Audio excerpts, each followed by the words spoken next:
Selamat malam, salam sejahtera. Terima kasih karena bersama dengan saya di Nazilin Unity Channel. Terima kasih karena terus menyokong channel ini untuk mendapatkan isu-isu terkini daripada negara kita, daripada negara luar, dan juga isu-isu politik yang amat panas, bahkan isu semasa.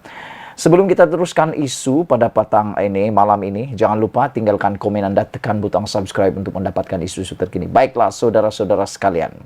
Selepas pendedahan panas daripada Anwar Ibrahim yang mencetus suasana yang paling panas di awal 1 Januari 2023 ini berkaitan dengan ucapan beliau semasa menzahirkan ucapan tahun baru semalam, apabila Datuk Seri Anwar Ibrahim mendedahkan ada bekas Perdana Menteri dan bekas Menteri Keuangan memunggah berbilion ringgit. Dalam ucapan beliau, ini mencetuskan pelbagai tanda tanya. Siapa sebenarnya yang dimaksudkan oleh Datuk Seri Anwar Ibrahim? Kerana kita boleh mendapat dua andaian atau dua dapatan atau dua kesimpulan daripada apa yang Anwar Ibrahim katakan ini. Yang pertama, adakah ianya Perdana Menteri yang memegang portfolio Menteri Keuangan pada masa yang sama? Maksudnya, dia ialah Perdana Menteri pada masa yang sama juga Menteri Keuangan. Ataupun persoalan yang kedua ialah, adakah itu adalah melibatkan seorang Perdana Menteri dan seorang Menteri Keuangan?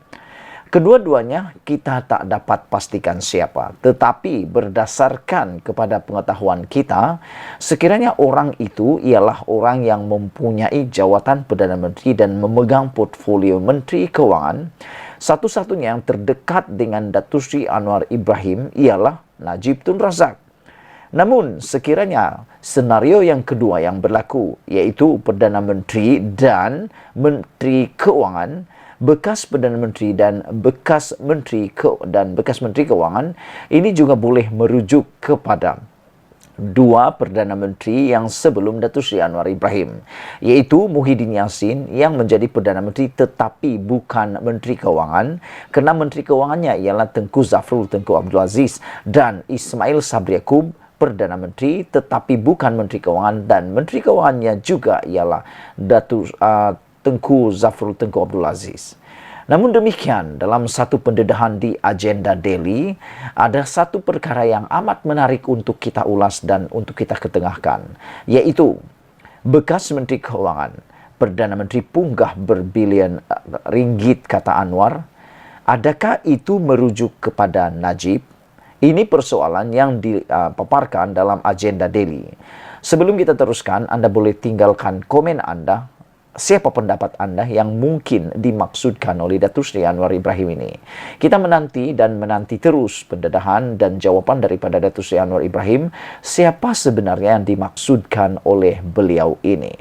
Saudara, siapakah pemimpin yang menjadi Menteri Keuangan dan Perdana Menteri yang didakwa Datuk Seri Anwar Ibrahim telah memunggah berbilion-bilion ringgit ketika memerintah sebelum ini? Ini bukan satu nilai wang yang kecil. Ini satu nilai wang yang sangat banyak. Bayangkan kalau itu berbilion-bilion ringgit. Bukankah itu satu kerugian kepada negara? Dan sepatutnya wang itu bukan untuk menjadikan mereka kaya, tetapi menjadikan negara kita aman, makmur dan kaya, khas untuk rakyat jelata. Anwar yang kini Perdana Menteri dan Menteri Keuangan tidak menamakan individu terbabit dalam ucapannya ketika memberi amanat khas pada Majlis Munajat Ambang Tahun Baharu 2023 malam tadi, iaitu 31 Disember seperti dilaporkan MKini. Sebaliknya, beliau dilaporkan hanya menyebut pihak terbabit sebagai pernah menjadi Menteri Keuangan dan bekas Perdana Menteri. Saya nak sebut bahawa sikap kita jelas, negara ini negara hukum, kata Datuk Seri Anwar Ibrahim. Badan penguatkuasaan diberi kuasa sepenuhnya untuk memantau, kata Datuk Seri Anwar Ibrahim. Tetapi saya nak nasihat juga rakan-rakan saya yang lain yang bercakap soal bersih dan hari-hari saban hari menyerang beberapa tokoh dalam kerajaan perpaduan. Apatah lagi orang-orang yang pernah menjadi Menteri Keuangan, Perdana Menteri yang tak kala mereka berkuasa itu bukan dipunggahnya ratusan juta ringgit, bilion ringgit dipunggah, kata Anwar menurut laporan itu. Nah, sebelum kita teruskan, saudara, apa pengertian kamu tentang apa yang diucapkan oleh Anwar Ibrahim ini? Ya, adakah ia sedang merujuk kepada seorang individu pribadi saja, yang bermakna dia ialah Perdana Menteri dan juga merupakan juga Menteri Keuangan?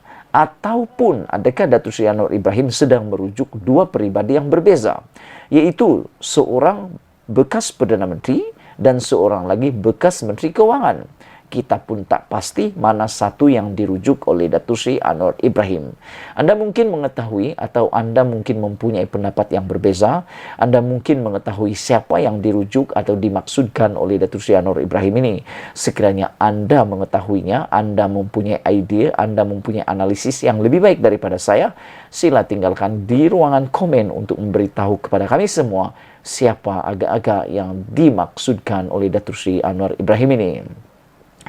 Saudara, dalam sejarah negara, berlaku skandal terbesar keuangan melibatkan berbilion-bilion ringgit dana 1MDB, yaitu ketika Datuk Seri Najib Razak menjadi Perdana Menteri dan Menteri Keuangan.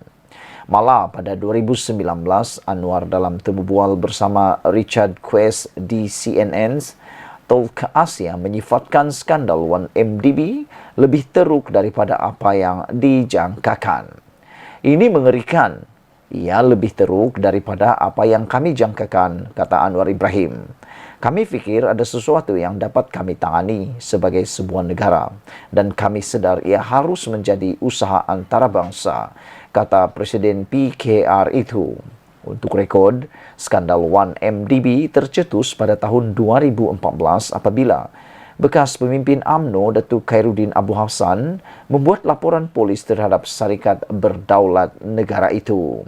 Susulan laporan polis itu, beberapa kenyataan dikeluarkan pihak berkaitan termasuk jawatan kuasa kira-kira wang negara dan Bank Negara Malaysia sebelum pada 3 Julai 2015, The Wall Street Journal dan Sarawak Report menerbitkan laporan mendakwa 1MDB dana 1MDB dipindahkan ke akaun pribadi Najib.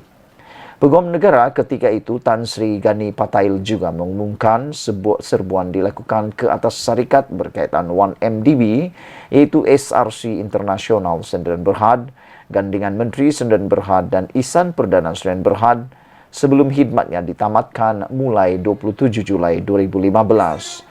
Kes 1MDB itu yang dianggap skandal keuangan terbesar dalam sejarah dunia mencetuskan gelombang penolakan terhadap Barisan Nasional Pimpinan Najib yang kemudian hilang Putrajaya. Kuasa di Putrajaya pada tahun 2018 apabila kalah kepada Pakatan Harapan pada pilihan raya umum ke-14.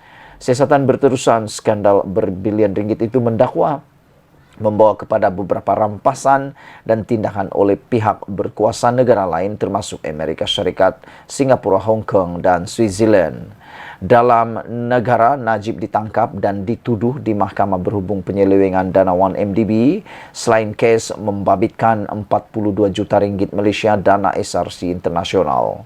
Pada 28 Ogos 2022, Mahkamah Persekutuan menolak rayuan Najib untuk membatalkan sabitan hukuman penjara 12 tahun dan denda RM210 juta setelah didapati bersalah terhadap 7 pertuduhan membabitkan 42 juta ringgit dana SRC Internasional.